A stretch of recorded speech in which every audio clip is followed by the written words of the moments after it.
This interview was conducted at the 2015 Nonfiction Now conference in Flagstaff, Arizona. In the essay Before Love, Memory, you talk about the concept of flawed memory. You write, quote, "There are, however, missteps in memory, places where emotion has distorted people, sites, even cuerpos." And you talk about your kindergarten teacher and how you remember her versus the photograph. And I was wondering if you could describe ways that you sculpt memory, or I don't want to use the word manipulate, but use that to your advantage in I think writing. sculpt is a beautiful verb Yeah. in this context. I think every memoirist has that moment when they realize that their memory is flawed in a very visceral way. Like, I think we all sort of walk through the world, like, knowing that our memory isn't to be completely trusted. Right. But then, I think that was a great example from the memoir, where you realize you are so attached to the memory. It's not only a memory, but I was so attached to the way I thought of my kindergarten teacher, how she looked, her physical embodiment. And that's where research comes in, right? Like that place where you can actually start to match up like what you remember and what actually is there. And it was this incredible moment of kind of a jolt, I would say, of realizing like, oh, I was really wrong. I think that for me, in terms of sculpting the memories, it was sort of the device that I used in that essay, where then I took a step back. So I wrote a scene, for those who haven't read it. I wrote a scene of that first day in kindergarten. And I think in an original version, I just moved on with the narrative. And then when I went back, had found the photo and went back, it was like, I need to now take a step back, right? And I think that essays and memoir allow you to do that, take a step back to speak directly to the reader, and to acknowledge, like, I'm making some choices here as a writer about, I could have gone back and could have made her androgynous person be part of the narrative, but that wasn't how I remembered it, and it wasn't part of the fabric of how I went forward in my life thinking about her. I did not think about her as this androgynous white woman in kindergarten. I don't think even at that age I was necessarily reading gender necessarily in that way, for me at least. And so for me, it was important to take that step back to talk to the reader and acknowledge, like, I'm making such deliberate choices as I go forward in this book. And also that it was early on in the book itself, Right. so that readers going forward, however unconsciously perhaps, had that at the back of their mind, like, okay, this writer is making choices. About which memories to bring, about how she presents them. Do you think that makes readers more invested just out of like a trustworthiness of the author, like being aware, or are they just more invested, I don't know, for other reasons? Do you think it's just trust that they could have? I do hope that it establishes trust with the reader, definitely. Okay. I want the reader to know that, well, I'll also say I have not written several memoirs, so I don't know if in a second memoir would I do it totally different, I don't know, but this sort of being my first memoir, I definitely felt like, it was important for me to establish that trust with the reader, the acknowledgement that I've done some research on these memories, that, and there's other points in the book where I touch on it a little bit, but I felt like at the beginning I wanted to establish, and actually now that I'm thinking about it, maybe not even so much trust, but I think at the beginning of any book, you the author and the reader are establishing sort of like a shared language for that book.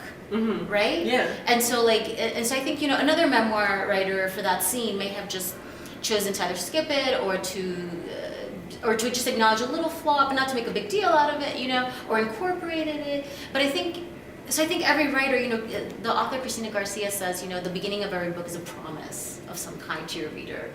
And I think it's a shared language also, like we're going to start shaping a language together for the course of this book, right? And so I think for me it was like important to know, like, it's going to be nonlinear, I'm going to admit to mistakes in my memory, I'm going to acknowledge that I'm shaping it, and so this is going to be part of our shared language for the time that we share together during this book. I think that's a really good way to put it. I like that a lot.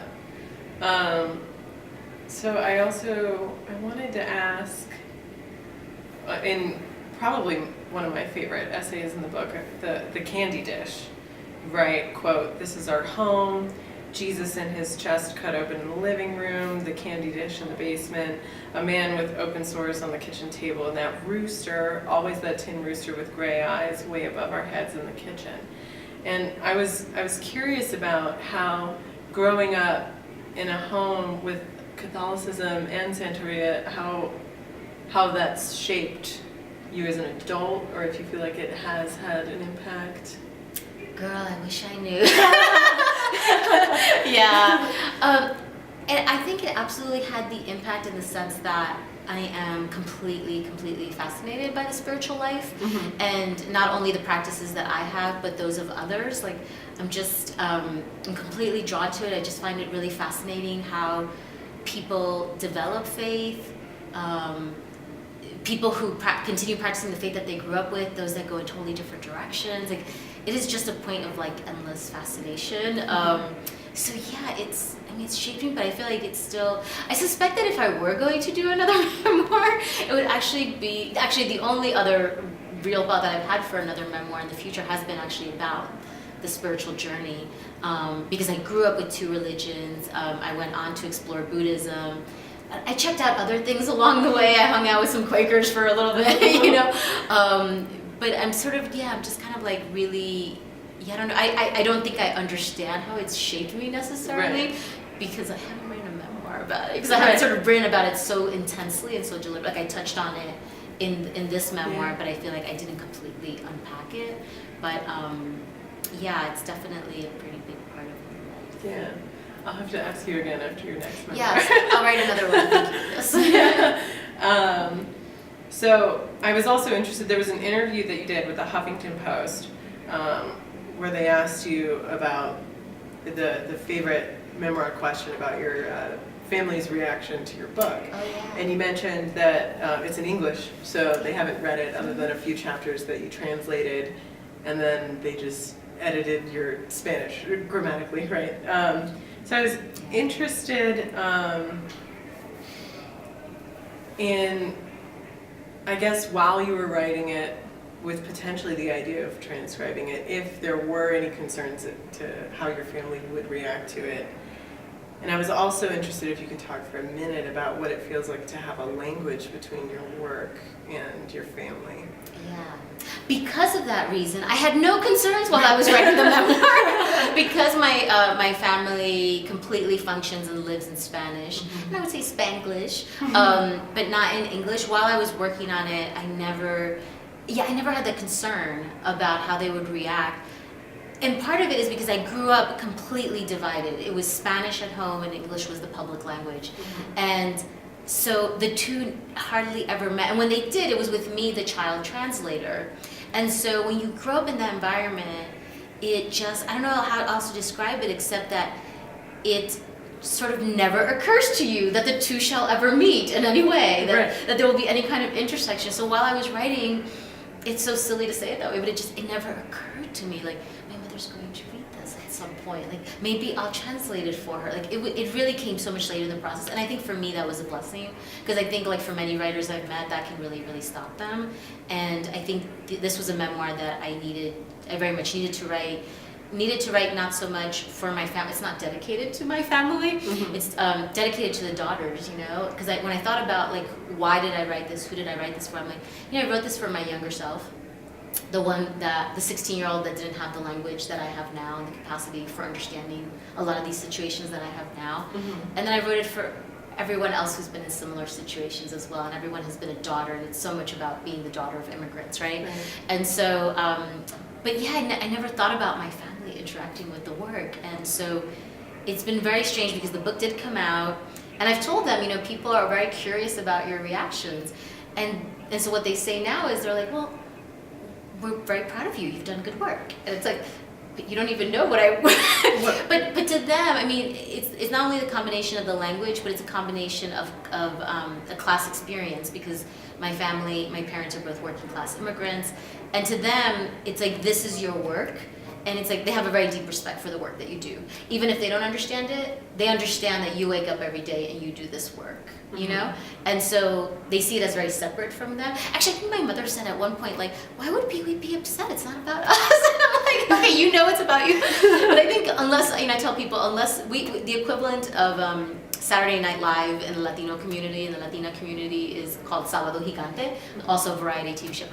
And I was like, unless me and the book were on Sábado Gigante, like, it just wouldn't really register. Like, oh, this is like about us. Like, I don't know.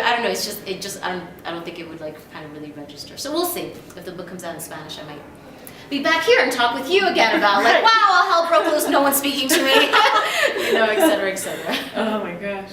Yeah, well, it seems like almost every panel that I've sat in so far this weekend has been a lot of people concerned about the people that they're writing about. And it seems in nonfiction that's like, and there is an ethical part of being able to represent people, but also the reaction is what everybody's afraid of. So I will share actually a beautiful lesson, not from my own life, from Terry Tempest Williams, also beautiful writer of memoir and of nonfiction, and very much writes about her family. And one of the things that she shared with us, I was in a class with her, not in a class, she came to visit our class, etc. But what she shared with us was that one of the ways that she handles that in conversations with family members who have strong reactions is that she says to them, what are you afraid of? And she did that with a family member who was very resistant at first, and she kept saying, but this is fear, right? Like, what are you afraid will happen, And this family member was able to be so honest with her about that he was afraid of how it was going to affect his standing at his place of work, basically, how his coworkers and his employees actually were going to see him as perhaps less of a man because of this. And so the process of that conversation, she didn't say this, but I just was sitting there like, wow, this creates another layer of intimacy in your connection with this family person, if you're willing and able to go there, and if they are able to do it with you as well. But she also, like a lot of other writers, like shares very openly that there are family members that pulled away, and that's a reality of the work that we do. And I always tell people, write it first. Writing is not publishing. It's two different things. Separate the two experiences, because if you're feeling such urgency, you first of all, you have to be urgent, because this is like a multi-year commitment. So feel urgent. And then if you get to the point where, you can share it with family members before it's published, you can get their reactions to the work and make that a part of the work. But also, then you're at a different place of like, okay, is publishing. And I actually talked to someone else when my book was getting close to coming out, because I was like, what if this has a negative consequence? And I spoke to this writer who, one of her parents said, if you publish this, I will never speak to you again. And she was like, don't care. That's where they were in their relationship. So I think sometimes we always assume that we also have these like loving, devoted relationships with family members. But then I think, sometimes you find out you don't, and you're willing to sever ties for however long. Right. Because this feels very urgent and important to you. So yeah. I don't know if that is helpful at all, but I'm like a little vessel of advice. This is not from my own experience. So I wanted to ask you about the introductory essay, and where you talk about this kind of like personalized definition of the word journalism. And I'm going to quote at you again. So, journalism, a fancy word to say I spent days with my hands in other people's stories, asking and telling, because nothing happens in isolation, especially when it has to do with language. Nothing is more vulnerable than the words in our mouths, because nothing has more power. Which I thought was a fantastic line. But I was curious, in days of Facebook feeds as most people's only outlets, and people not knowing what to trust from, whatever media outlets there are, I was interested in your idea of what the best way to get stories into the public, and the best way to bring about stories like this to people, as opposed to through traditional journalism? Oh, tell me more what you're thinking about. Like, do you feel that people are overwhelmed by? Well, I feel like we're either overwhelmed or disconnected, right? A lot of people, and so if all you're getting is BuzzFeed videos about weird words that people say differently or something like that, it's not really news necessarily, and it's not really bringing about stories, right? Yeah. So not just for writers everywhere, because we as writers may read more about what's going on, but We just do. It's true. We're nerds. but like general population kind of stuff, like, is there a more efficient way to bring about stories that need to be heard? Yeah. Do you think? I mean, I think there's ways to use social media to your advantage, you know, because there are a lot of people who will not read the essay. Let's say you're reading an essay that you have just fallen in love with, you know, and so in my case, I know there's many people in my online community who will not now go to read. They will not click, you know, Right. And that's the place where I feel like I get to share in a tweet or a Facebook message in one very tiny little phrase or something, like why it was so important to me, or like what I took away from it, you know? And sometimes it can't be done, and sometimes it's simply like, I posted something yesterday that was just like, this one is a must read. This one you do. And but it had a headline, part of what's also happening in the world, and this is more on the media side than on sort of the more of the literary side, is that, you know, editors are coming up with headlines that will like sum it up so that people can clasp on, you know, grab onto it who don't want to read the whole story, or will do it in ways that can trick you, you know, the 4 reasons, blah blah blah. And there's some ways you can use that to I used it to my advantage when I wanted to compare Scandal to telenovelas. 4 reasons why Scandal is a telenovela, and then they're like, okay, hopefully that will bring you in. So it's sort of, that's more on the journalism end. But with literary work, I mean, I don't personally think we're facing anything different than in the past. Like, I think it's this romantic idea that there was a time in history where the masses were sitting around, you know, reading the literary essay or something. You know, I don't think it's ever been that way, right? There's always been an intimate community of readers for different genres. So I don't think social media has necessarily disrupted that. In fact, I think one of the things it's done is actually, for those of us who are in that community or want to be in that community or engage with it, it's like easier. It's easier now than ever to hop on Twitter and start following a writer, or start following an editor, or start following a literary journal and seeing what they're pushing, what they're putting out. It's like a lot easier to find people now than ever before. There's a talk on your website that I watched, and part of it had to do with, you called the rise of the memoir, and I was really interested in the part where you say it reflects the need of our country to hear real stories and speak directly to one another. And I was wondering if you could talk a little bit more about why memoir is a more effective, maybe means of social change, or why our country needs now to hear these stories. Yeah, well, I think I could be wrong, but I hope I talked about social justice movements in the 60s and 70s, of the way that personal narratives, right, were really, really critical to those social justice movements in a lot of ways. I think give rise later on to blogs as these, you know, social media spaces where people can now speak to one another. I think, you know, in a lot of ways, well, now more than ever, because of social media, many of us have the illusion that we have a lot of contact with people, when in fact we don't. Like, we might be, I think social media is like a great tool, right? Like, I can find out about your journal, I can find out somebody else's, you know, new essayist that I have never heard of before, or whatever.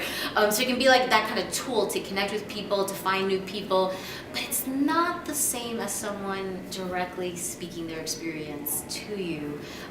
It's not the same thing as picking up a memoir and seeing how someone makes sense of a time in their lives, right?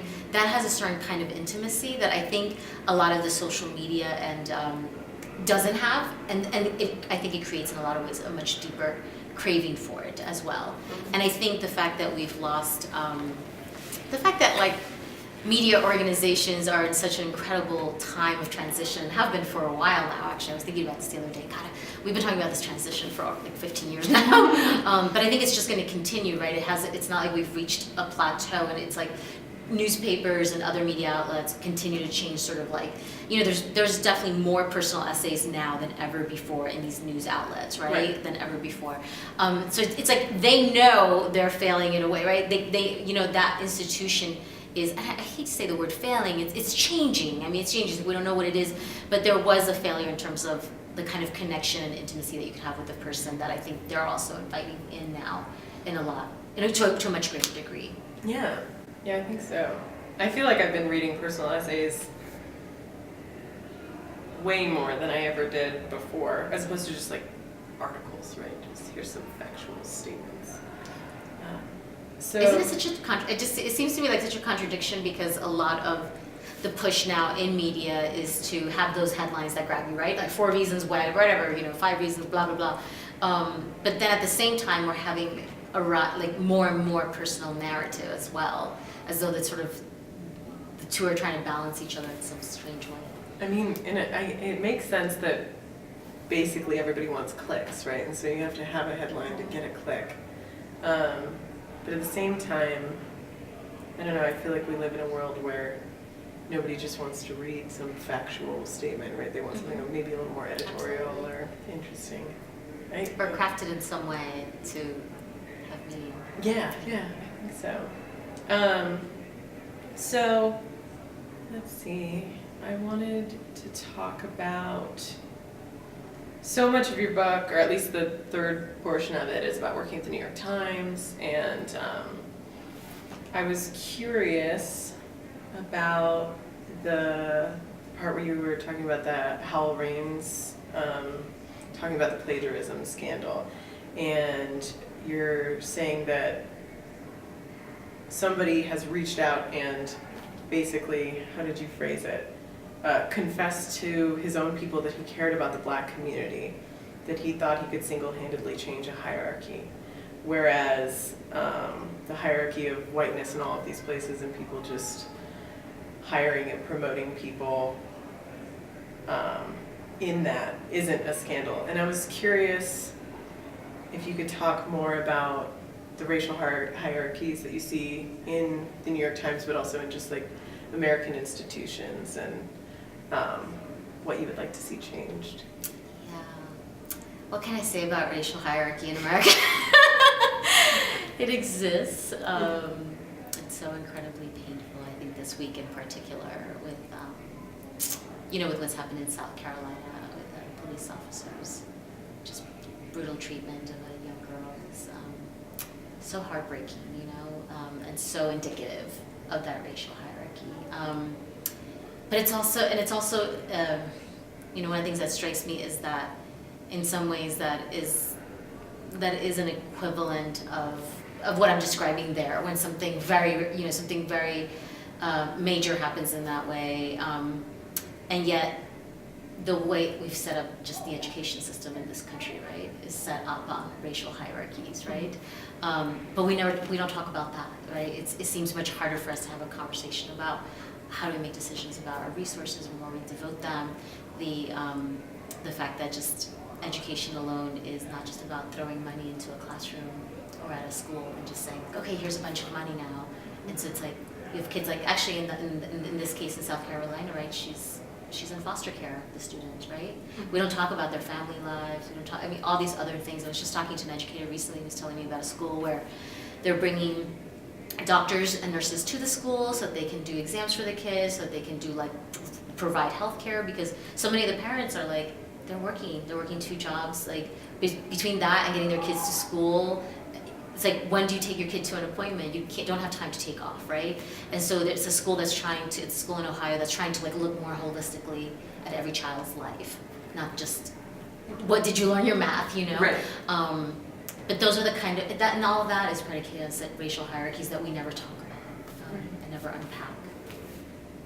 What do you think the best way to unpack it would be for if we were to have some kind of like utopian way of Oh. fixing our problems. Yeah, I don't believe in utopias. Yeah, I don't believe in utopias and ideals. I feel like we try to move closer to, I think, treating communities more holistically, you know? So I thought that was a fabulous example, you know? I'm doing a lot of work right now on this parasitic disease that primarily affects the Latina community. It's found in Latin America primarily. And so one of the things that comes up a lot in medicine is, are you just treating this disease, or are you treating the whole community and the whole person, because this is a poverty that is associated with disease. It's a disease that's associated with poverty. Mm-hmm. So how do you treat just for the parasite, but you don't deal with the fact that they're living in very poor housing conditions, right? Right. Or you don't deal with the fact that there's been more encroachment into these rural areas, right? And so it disturbs the ecosystem that's already existing, right? So we don't look at the whole picture of the community. So it's interesting now. So like sort of like I'm in the process of like meeting doctors who are trying to think more holistically about communities and about individuals. So I feel like that's like a step in the right direction. But we've also been there before, right? Like even within medicine, you know, like the same time that we had like the germ theory, we had this like move towards social medicine that ended up getting curtailed as we went into the germ theory and went into sanitary. So it's fascinating. It's really interesting to like go into the history of certain things to realize we've been trying to move towards these utopias and towards these better, and then something has like, you know, I feel like progress, whether it's about race or other issues, it's like 3 steps forward, 5 back, 20 forward, 50 back. You know, it's right. Sort of, you know, but you know, you don't sit down, right? Right. Keep moving forward. Yeah, I was curious about the like non-chronological structure of your memoir and how you went about doing that, how you went about writing it and revising it. Yeah, it was extremely organic. Mm-hmm. So I feel it's extremely organic, and I also feel like I always have to say that it is. I'm a very associative writer, a very intuitive writer, so it's easy for me to make these leaps, and I don't struggle at it, right? And I feel like it's important to say, because I feel like there are writers that are really linear that then want to do something a little bit more non-linear, and they really struggle. That's been my observation, and I'm like, but it's not intuitive to you, so why even do it? I don't know, but I understand, because I've tried to do more linear storytelling, and then I always like fall flat. It doesn't work. It's not intuitive to me. So I feel like it's important to say that. That's kind of like the backdrop to it, is like, this wasn't something, I didn't wake up one day and say, this book shall be non-linear. Like, you know what I mean? Like, it wasn't like I am making a decision about my craft today. You know, it was not like that. It was like, this is the way my mind naturally works. And so I actually started the book with the middle section, because I had fallen in love with a woman, and I didn't know how to make sense of that. I did not grow up thinking that I was queer in any way. I identify as bisexual, and so to me it was like this like huge moment in my life, and I turned to writing as a way to make sense of it. Also because I had grown up in very much a working class immigrant family that only spoke Spanish, and so my association of loving women also only happened in Spanish, right? It was never something that was going to happen in English in a way, right? So there were all these things about language as well. And so I started writing about love and sex. That's sort of where the memoir started. And so actually the middle section, the second section, that's all about sexuality, part of that is actually where it began. And then I just kept writing. Actually, I got a job writing for Ms. Magazine, and so I had this sort of reason to like come up with other ideas, and then I just kept going with them, and so then it just, but that's sort of my process too as a writer in general. Like, it's like you start here, and then it just kind of like keeps sprouting in different ways and growing in different ways, and then it was about organizing it, but it was never challenging to organize it, because it was always going to be in 3 parts. It just, when I did a little inventory of like, what do I have, that's the way it. How it felt. Yeah, it was very organic. The first part was going to be much more about family and spirituality and our religious community, our sort of complicated religious community. And the second part was always going to be about sexuality, and the third was going to be about work. It didn't always have that order necessarily, but then once I realized, like, oh, because I thought I was just writing a collection of essays. So once I realized, oh, this is a memoir now, then I had to think about, wait, how are my 3 parts going to work? And so I realized, oh yeah, the work part needs to be at the end, because it's a coming of age story, and so we need to go in that direction. Yeah. So I'm curious how teaching creative writing now. You're a professor at Miami University in Ohio. How that has changed your writing, going from a background in journalism. Yeah, so I do have a background in journalism, and then I did my MFA in fiction. Oh, in fiction. Oh, yes, I did my MFA in fiction for a couple of reasons, including that I felt that I was much more teachable in fiction at that point. Like I felt like I'm really open and willing to hear a lot of different ideas, where I think if you've been doing, I've been doing journalism for a while, I felt like I have my way already a little bit to some degree. I didn't feel as teachable. So I'm teaching nonfiction and I'm teaching fiction. How has it changed my own writing? I think it's made me much more attentive to imagery and to details, because that's something that I'm always asking my students to do.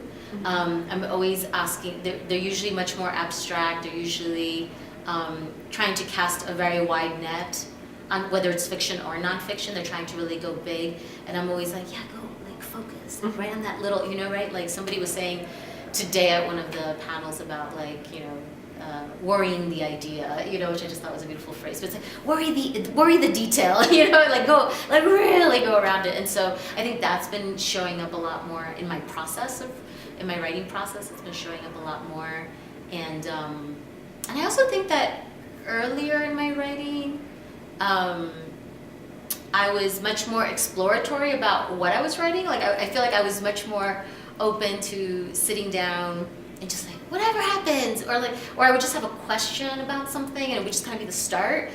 But I'm always like encouraging my students to have clarity about what they're doing at the outset. Like, okay, so are you doing a short story and how long? Because that's going to dictate some things, right? Or if you are doing an essay, like what kind, are we doing a lyric essay? Like, or are you doing a little memoir?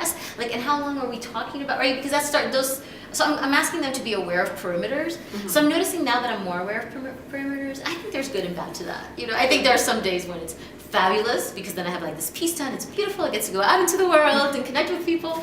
And then there's other times where I'm like, oh, I miss more exploratory. So I think I'm like in that place where I'm like trying to balance the two kind of approaches. Right.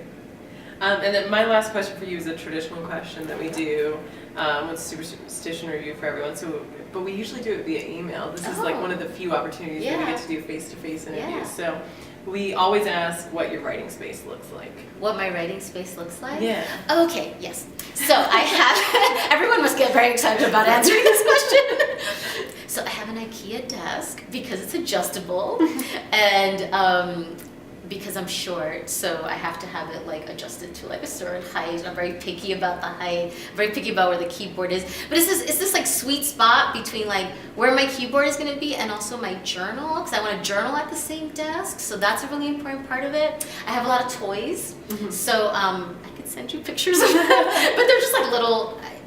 I have these like little Hello Kitty toys and these little like anime toys, and then there's like a little set of like porcelain owls that I inherited from an auntie, and then I have like, I think there's a little elephant in there. I just love my toys, like my little, I don't know, I consider them my little army of creativity. I don't know why, it's just, I think it's that every time I look at them, it reminds me to be playful, like every time I look at them, it just kind of reminds me like, don't take yourself so seriously.